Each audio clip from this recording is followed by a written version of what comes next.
Kia ora. Welcome to the Dunedin History Quiz. I'm Lockie Patterson. How much do you really know about past events in Dunedin's history? And by that I mean in the area that's covered by the Dunedin City Council boundaries. Okay, so there's going to be 20 questions. So go and get pen and paper, and if any time you want to pause so that you can have a little bit more time to think or discuss it with your teammates, that's fine. But don't cheat. And the answers are going to be at the end. Okay, question 1. There are a lot of university colleges, residential halls for Otago students. But which one was the first? Was this the first one? St Margaret's College? Or was it Selwyn College? Or was it Knox College? Make your selection. Question number 2. Where is this place? And why does it represent a significant event in New Zealand's labour history? Just a little clue, it happened in the 1990s. That was 2 questions.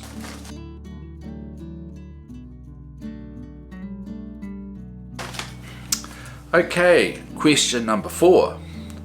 The British Parliament passed the New Zealand Constitution Act in 1852, and this established the New Zealand Parliament, but also provincial councils with elected superintendents. The election for the Otago Provincial Council and Superintendent happened in 1853, but who was Otago's first superintendent? Question number 5. Lots of you will have been to the very dramatic Tunnel Beach. It was John Cargill who cut through the cliff to create the tunnel to give his family access to a secluded beach. But in what decade was it cut?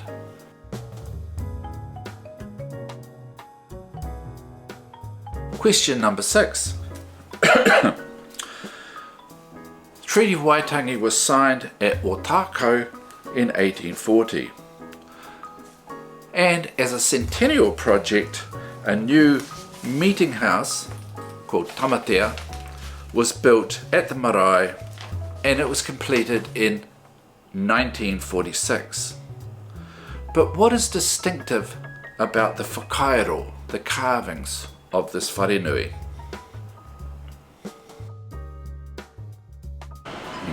This is Princess Street, and my question to you is, around here, intersection of Princess Street and Moray Place, what do you think was happening 1862 to about 1873? What was the activity that you would have seen if you were walking along here? So what activity would you have seen here between 1862 and 1873?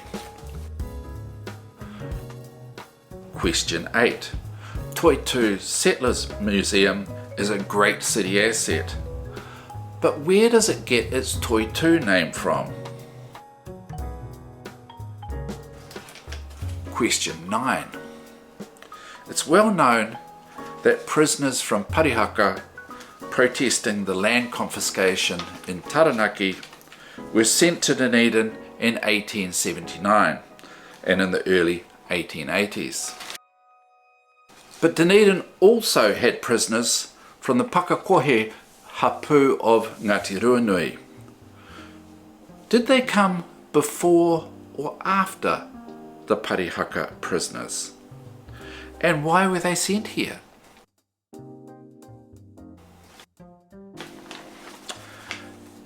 Question number 11. The small village of Waitati is about 19 kilometres north of Dunedin. This is Waitati. But what was it called before it was Waitati? Question 12 and 13. At Upper Unity Park, you'll find a bust to this man. But who was he? And what is his connection to Dunedin?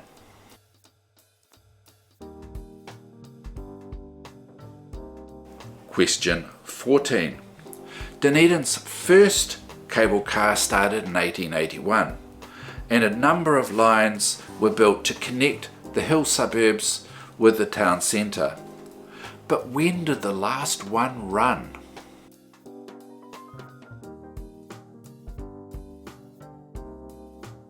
Question 15 and 16.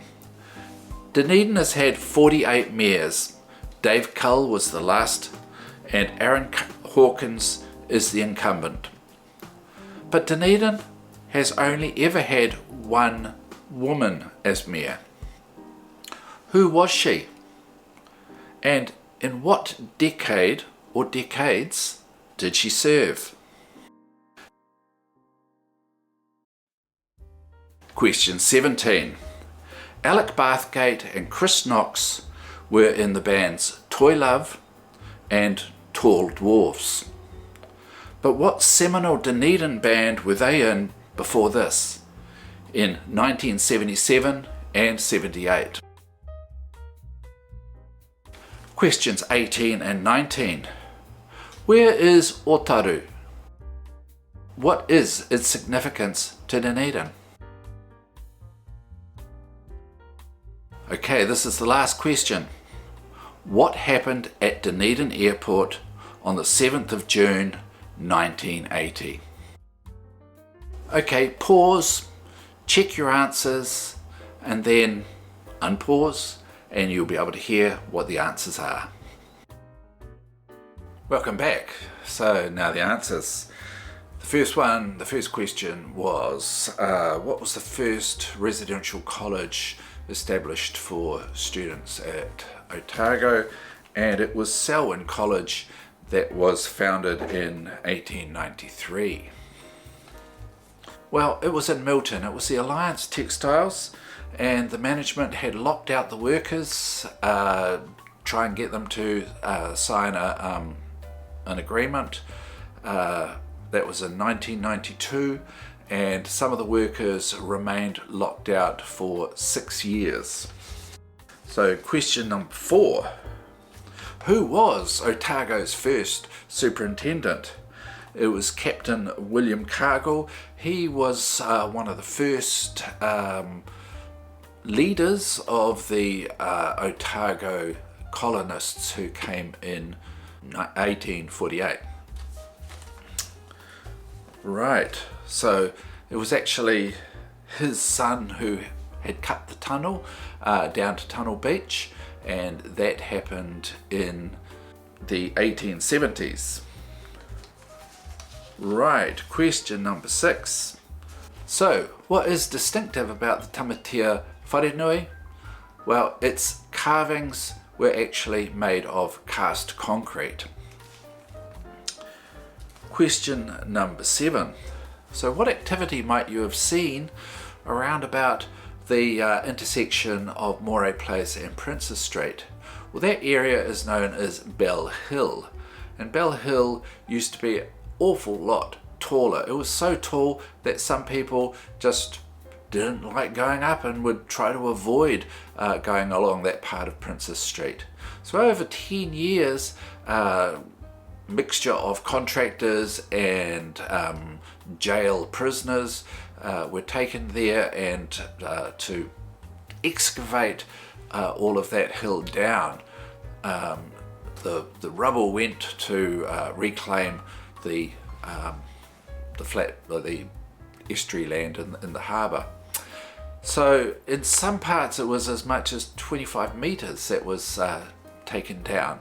And if you look at the first church, the height of the hill was around about the middle of where the roof is. So it was an awful lot of rock and soil that got taken away. Right, question number 8. Where does Toitu get its name? Well, there was a stream called Toitu which came down from the hills and pretty much came out where the Toitu Museum is today. Nowadays it runs underground. Sean Brosnahan has done a really good little video on that, so I would Google that, Toitu stream, and have a listen. That'll be great. Question number 9 was about the Pakakohe prisoners. They arrived in Dunedin about 10 years before the Parihaka prisoners. And they had been allies of Titoku Waru, who had been fighting the Crown, military actions in defence of their land.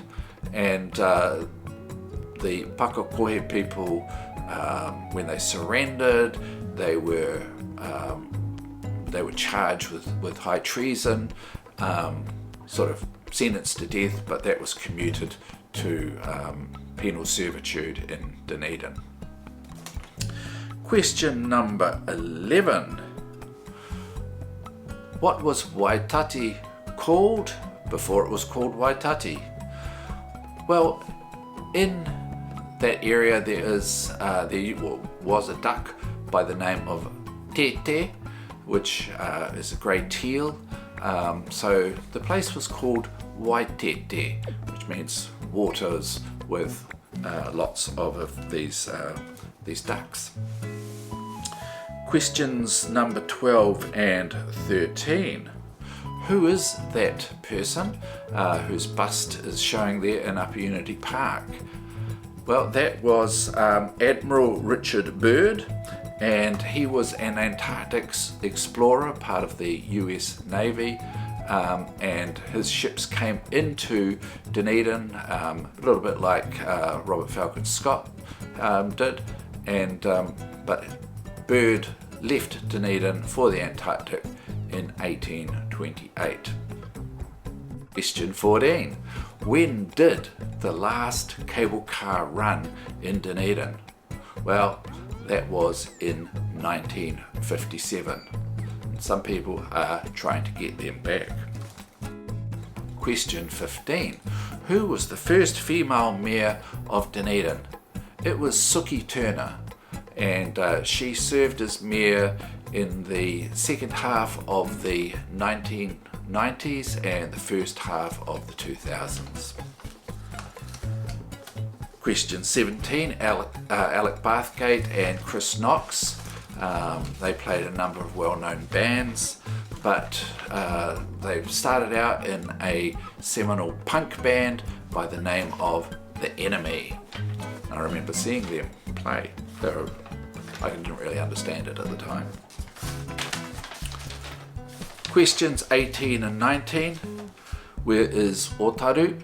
Well, it is a small city on the western coast of Hokkaido, which is the northern island of Japan. And they are a sister city of Dunedin, and there's evidence of this in the Dunedin Botanic Garden. There's a Japanese garden there which sort of commemorates the sister city status between Dunedin and Otaru. And the last question, what happened to the Dunedin airport on the 7th of June 1980? Well, the Tairi River burst its banks, flooded much of the Tairi Plain, and including the airport. And it was basically out of action for 53 days. Amazing. Okay, so how did you do? And did you enjoy it? Why don't you leave your score or a comment down below. If you liked it, like the video, and if you'd like to see more, subscribe. Cool. Thank you very much. Ka kite.